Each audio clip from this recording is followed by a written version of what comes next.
Minority language तांगबेदिकनि दागिफांनि हाबानगो Tripura Manipuri छात्र जुब समन्वय कमिटिनि बखागतै डेपुटेशन याफालायखातिरि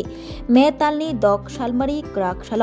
अफिसलेन्डनि रों तांगबेदिकनि हाबानगो डेपुटेशन याफालायखा बरंनि सानमुं ओंखा मणिपुरी लैंग्वेजनो रगै रों फोरोंनाय रग्न सेबगो नाहान्नानि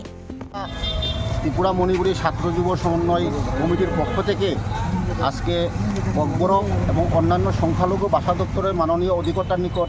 আমরা আজকে প্রতিনিধিত্বমূলক ডেপুটেশন দিতে এসেছি। আপনারা জানেন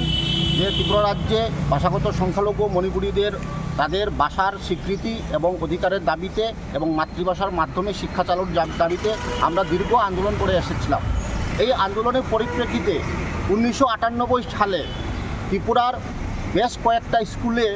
মণিপুরি ভাষাকে একটা অন্যতম বিষয় হিসাবে প্রাথমিক স্তরে চালু করার কথা সরকার ঘোষণা করেছিল। পরবর্তীতে আরও কয়েকটা স্কুলও চালু করার ঘোষণা করা হয়েছিল। আজকে 1998 আজকে 2025 এই এপ্রিল মাসে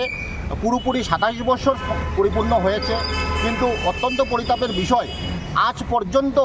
এইসব স্কুলে কোনো মণিপুরি শিক্ষক নিয়োগ করা হয়নি,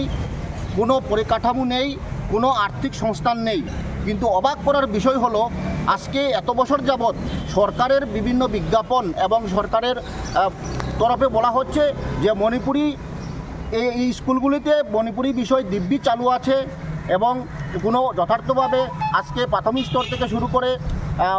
উচ্চ প্রাথমিক এবং এমনকি মাধ্যমিক স্তর পর্যন্ত উন্নীত হয়েছে। কারণ এই যে একটা মণিপুরি শিক্ষার যে একটা প্রহসনে টোটালি পরিণত হয়েছে এবং এই প্রহসনকে স্বতঃসিদ্ধ করার জন্য আজকে সরকারের পক্ষ থেকে বেশ কিছু পাঠ্যপুস্তক ছাপিয়ে মণিপুরি তথা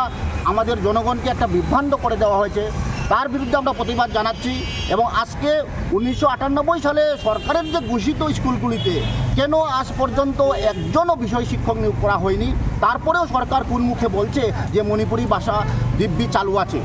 তাই আমরা আজকে ত্রিপুরা মণিপুরী ছাত্র যুব সমন্বয় কমিটির পক্ষ থেকে প্রাথমিক আমরা সিদ্ধান্ত নিয়েছি আমাদের ভাষাগত স্বীকৃতি এবং আমাদের অধিকার এবং আজকে এই শিক্ষক নিয়োগের দাবিতে আমরা দীর্ঘ আন্দোলন জোরদার করে যাব এবং তারই অঙ্গ হিসাবে আজকে আমরা একটা প্রাথমিক স্তরে আমরা ডেপুটেশন দিতে এসেছি। পরবর্তীতে আমরা আমাদের মণিপুরীদের মতো ত্রিপুরা রাজ্যের যে বিভিন্ন সংখ্যালঘু ভাষাগোষ্ঠী রয়েছেন, প্রায় 42% ত্রিপুরা রাজ্যে সংখ্যালঘুরা রয়েছেন এবং তাদের সকলকে নিয়ে আমরা একটা জোরদার আন্দোলন শুরু করব এবং ভাষার অধিকার এবং সকল ভাষার সমান মর্যাদা এবং ভাষা ভিত্তিতে আমাদের যে স্বশাসন সমস্ত সংখ্যালঘু ভাষাগোষ্ঠীদের তাদের পৃথক পৃথক উন্নয়ন পরিষদ স্বশাসিত উন্নয়ন পরিষদ গঠনের দাবিতে আমরা খুবই শীঘ্রই সারা ত্রিপুরাব্যাপী আমরা জোরদার আন্দোলনে যাচ্ছি। আমার নাম কে ধীরেন্দ্র সিংহ, আমি প্রেসিডেন্ট এই ছাত্র যুব সমন্বয় কমিটি।